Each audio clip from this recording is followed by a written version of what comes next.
les diapositives préparées sous PowerPoint, nous allons les glisser dans un disque dur dans lequel nous aurons un projet pour faire une vidéo. On va l'appeler nouveau projet et on va donc les coller là-dedans. Ça se copie très vite parce que c'est assez léger. Ensuite, on lance Premiere Pro. Et là, on va avoir une possibilité de créer un projet ou d'en ouvrir un. On va faire un nouveau projet. On va le choisir de le mettre dans le dossier du disque dur externe qui s'appelle donc Nouveau projet. Et on va le nommer, on va le choisir et on le nomme, par exemple, test PPT. On peut choisir une séquence HDV en 1080 par 25 images, mais de toute façon, on adaptera après à notre besoin directement. La fenêtre va s'ouvrir sur un groupe qui s'appelle Montage CS5, où on aura en haut à gauche tout le projet qui va s'inscrire avec la séquence et les médias qu'on aura choisis. Là, nous aurons tous les médias qui sont sur le disque dur, dans lesquels on a copié nos fichiers. On va les retrouver dans Nouveau projet et dans notre présentation. Si on clique 2 fois dessus, on va retrouver nos diapositives. Pour les importer, il suffit de cliquer sur la première et la dernière.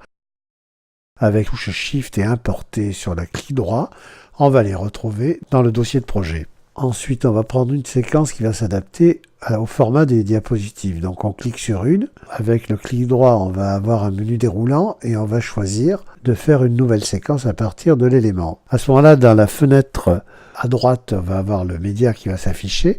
Et en bas, nous aurons ce qu'on appelle la timeline, où vont se coller tous les médias, toutes les diapos. On voit que par exemple, celle-ci peut s'adapter au niveau de longueur avec le petit curseur.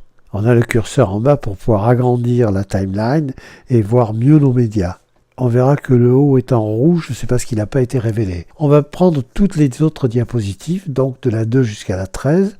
On les fait glisser avec la souris et elles se collent, elles s'installent directement, les unes après les autres. Ensuite, on va pouvoir régler la vitesse de durée de chaque diapo. On en choisit une par exemple et là, on va lui mettre au lieu de 5 secondes, 3 secondes.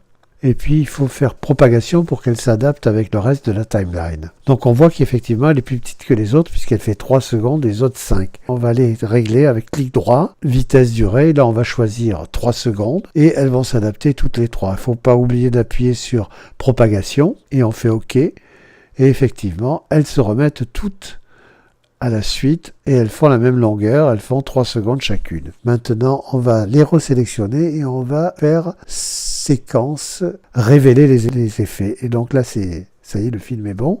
On regarde que dans la lucarne, le film défile et il y a 3 secondes d'écart entre chaque image. Ensuite, on resélectionne le tout, on va dans Fichier, on prend Exportation, Média et là, on va choisir pas un QuickTime, mais on va aller plutôt dans H264 et on va choisir plutôt tablette Android 1080-25p.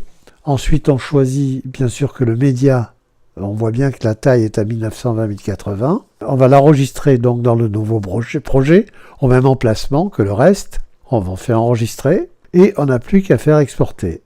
Donc là, ça va relativement vite parce que c'est pas un gros film. Il suffit de cacher Premiere Pro. On va le masquer et là, on aperçoit que notre film est dans le dossier.